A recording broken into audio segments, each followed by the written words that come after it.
আসসালামু আলাইকুম সুধী দর্শক, আশা করি সকলেই ভালো আছেন। যে বিষয়টি নিয়ে আলোচনা করব সেটি হচ্ছে যে নতুন আত্মপ্রকাশ করলো জাতীয় নাগরিক পার্টি।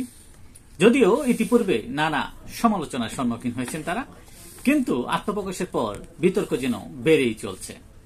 কেউ কেউ বলছে এটা আবার হাই হাই পার্টি না হয়ে যায়, কেউ বলছে এটা সমকামীকে পৃষ্ঠপোষকতা দিচ্ছে, কেউ বলছে এই পার্টি চাঁদাবাজ পার্টি, কেউ বা বলছে এই পার্টি কিংস পার্টি তথা সরকারের সহযোগিতায় বা মদদে গঠিত হয়েছে। নানা দিক থেকেই নানা বিতর্ক যেন পিছু ছাড়ছে না। প্রথমেই আসা যাক, কেন মানুষ হাই হাই পার্টি কথা তারা ভাবছে কিংবা চিন্তা করছে। আপনারা যদি লক্ষ্য করেন তাহলে দেখবেন যে জুলাই গণ অভ্যুত্থানের পর তথা 5ই আগস্টের পর এই গত 6 মাসে 17টি তথা 17টি রাজনৈতিক দল গঠিত হয়েছে। এর মধ্যে সর্বশেষ হচ্ছে জাতীয় নাগরিক পার্টি। তার মানে 6 মাসে আমরা প্রতি 12 দিনে একটি করে কিন্তু রাজনৈতিক দল পেয়েছি। ইতিমধ্যেই আপনার জাতীয় নাগরিক পার্টি তাদের 217 সদস্যের আহ্বায়ক কমিটি গঠন করা হয়েছে।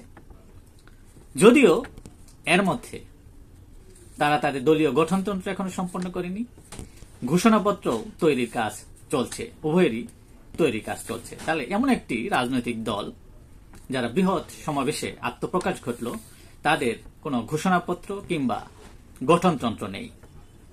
এই নিয়েও নানা বিতর্ক এবং সমালোচনার জন্ম নিয়েছে। আরেকটি হচ্ছে যে একটি রাজনৈতিক দল আত্মপ্রকাশ করলেই সে যে নির্বাচনে অংশগ্রহণ করবে তা কিন্তু নয়। নির্বাচনে অংশগ্রহণ করতে গেলে তাকে অবশ্যই নির্বাচন কমিশন থেকে নিবন্ধন পেতে হবে।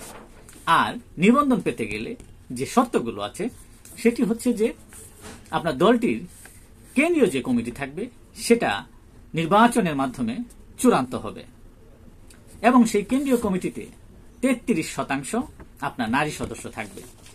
যদিও 217 সদস্যের যে আহ্বায়ক কমিটি তারা ঘোষণা করেছেন সেখানে জানা গেছে যে 20 জনের মতো নারী সদস্য। এর মানে 11.something সেখানে নারী সদস্য, যেখানে আপনার 33% ধারের কাছেও নেই। অন্যদিকে আপনার 21টি জেলা এবং 121টির মতো থানা, উপজেলা কিংবা মহানগরে কমিটি থাকতে হবে, নির্বাচিত কমিটি থাকতে হবে। সেদিক থেকেও তারা অনেক পিছিয়ে, কারণ যেহেতু একটি দলের গঠনতন্ত্র এবং ঘোষণাপত্রই নেই, তাহলে নির্বাচনের তো প্রশ্নই আসে না।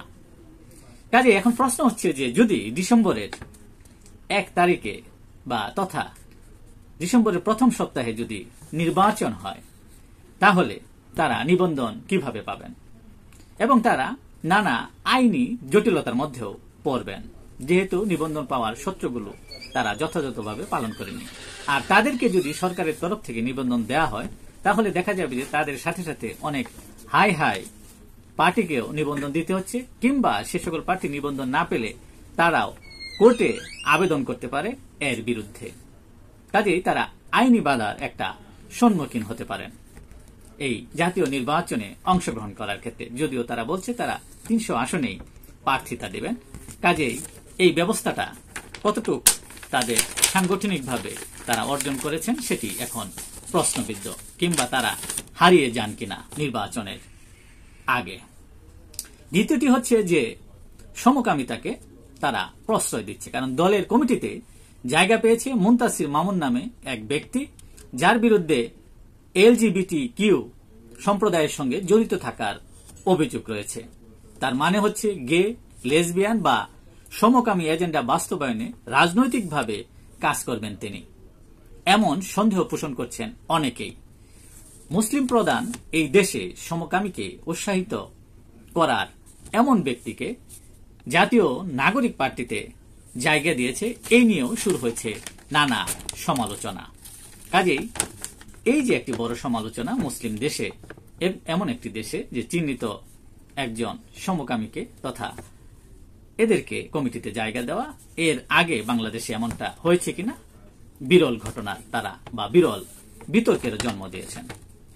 অন্যদিকে চাঁদাবাজি একটি ভিডিও ইতিমধ্যেই ভাইরাল হয়েছে সমন্বয়কের, যে তিনি চাঁদা চাচ্ছেন এবং সোশ্যাল মিডিয়াতে এটা ব্যাপক বিতর্ক এবং আলোচনার জন্ম দিয়েছে, যে দল আত্মপ্রকাশ করতে না করতেই তাদের চাঁদাবাজি শুরু হয়ে গেছে।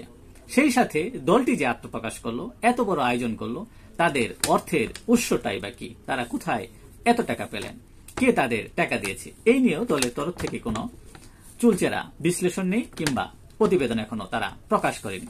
সেই সাথে তারা যে কেন্দ্রীয় অফিস ব্যবহার করছে রূপায়ণ সেন্টারে, সেটিও তারা কিভাবে পেলেন, কোন উৎস থেকে পেলেন, তা নিয়েও নানা প্রশ্নের জন্ম দিয়েছে।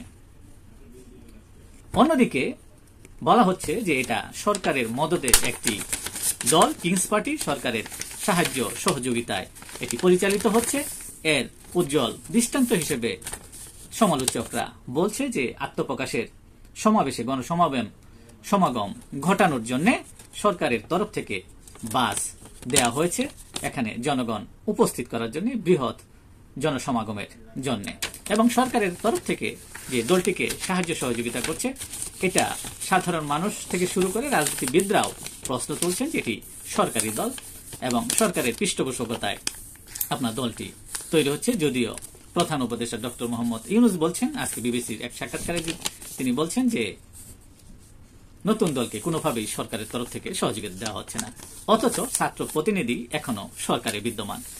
এই যে এক ধরনের বিভ্রান্তিকর তথ্য বা মানুষকে বিভ্রান্তির মধ্যে ফেলে দেওয়া, মানুষকে বোকা বানানো, বোকা সাজানো, মানুষকে একদম গর্দভ মনে করা, সত্যিকার অর্থেই অন্তর্বর্তী সরকারের এমনটা উচিত নয়। কাজেই সকল সমালোচনার ঊর্ধ্বে ওঠে, সকল কিছু বিতর্কের ঊর্ধ্বে ওঠে নতুন রাজনৈতিক দল নতুন প্রত্যাশা নিয়ে বাংলাদেশের জনমানুষের আকাঙ্ক্ষা পূরণ করবে, এমনটাই সাধারণ মানুষ প্রত্যাশা করে। এবং সাধারণ মানুষ তাদের প্রতি প্রত্যাশা, প্রচন্ড রকমের প্রত্যাশা, অসীম প্রত্যাশা। কাজেই তারা সাধারণ মানুষের এই প্রত্যাশা পূরণ করতে পারবেন কিনা, এটি এখন চ্যালেঞ্জ হয়ে দাঁড়িয়েছে। তারপরেও প্রত্যাশা থাকবে, শুভ কামনা থাকবে, সকল বিতর্কের ঊর্ধ্বে ওঠে, সকল সমালোচনার ঊর্ধ্বে ওঠে দেশের সমৃদ্ধি, শান্তি, অগ্রগতিতে তারা বড় ভূমিকা রাখবেন এবং বলিষ্ঠ ভূমিকা রাখবেন, এমনটাই প্রত্যাশা রেখে আজকের মতো এখানেই শেষ করছি। আসসালামু আলাইকুম ওয়া রাহমাতুল্লাহ।